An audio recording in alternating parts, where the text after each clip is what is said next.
دامت برکاتہم العالیہ کی بارگاہ میں میرا سوال عرض ہے، سمجھدار بچے کو بڑے مقتدیوں کی صف میں کھڑا رہنے کی اجازت ہے، اب سمجھدار سے مراد کیا ہے؟ کبھی ایسا بھی ہوتا ہے کہ 12-13 سال کا بچہ ہے جو نابالغ ہے، وہ اس کے اندر میں اتنی سمجھ نہیں ہوتی کہ صف میں کس طرح کھڑا ہوا جائے، آگے پیچھے دیکھتے رہنا، کھڑے رہنے میں کبھی آگے ہو جانا کبھی پیچھے ہو جانا، اور کچھ بچے اتنے سمجھدار اور ہوشیار ہوتے ہیں کہ 6-7-8 سال کے ہوتے ہیں مگر وہ بہت اچھی طریقے سے صف میں کھڑے رہنے کا ان کے پاس انداز ہوتا ہے، یعنی کہ وہ تربیت یافتہ ہوتے ہیں، اچھی طریقے سے وہ نماز صف میں بھی پڑھنے کی ان کی صلاحیت ہوتی ہے۔ تو اب یہ سمجھدار بچے سے کیا مراد لیا جائے؟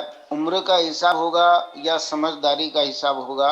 جواب عنایت فرمائیں، جزاکم اللہ خیرہ۔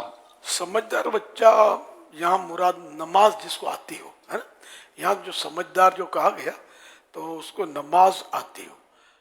اب جس کو نماز نہیں آتی، معنی قراءت بھی نہیں آتی، معنی فاسد کر دیتا ہے، نہ یہ سیکھتا ہے نہ اس کا کوئی یعنی کہ زمانہ کوشش ہے، کچھ بھی نہیں، اور نماز کے مسائل بھی ایسے یہ انگھڑ ہے کہ وہ اس کی نمازیں ٹوٹی ہوئی ہیں، یا وضو ایسا غلط کرتا ہے کہ وضو ہوتا ہی نہیں ہے اس کا، تو ایسی صورت میں بڑا آدمی بھی اگر صف میں کھڑا ہوگا صف تو یہ ٹوٹ جائے گی، قطع ہو جائے گی صف۔ تو اسی طرح بچہ بھی سمجھدار میننگ ہے کہ اس کو نماز پڑھنا آتی ہو، درست نماز پڑھ سکتا ہے، تو یہ صف میں کہیں بھی پہلی صف میں بھی کھڑا ہو سکتا ہے، اور ویسے بھی ایک بچہ ہو تو اس کو ممانعت نہیں ہے، لیکن وہی بات ہے چھوٹا ہو یا بڑا بچہ یا بڑا کو نماز ایسی آتی ہو کم از کم اس کی نماز ٹوٹتی نہ ہو، فاسد نہ ہو، وہ صف پہ کھڑا ہو سکتا ہے۔ صلو علی الحبیب صلی اللہ علی محمد۔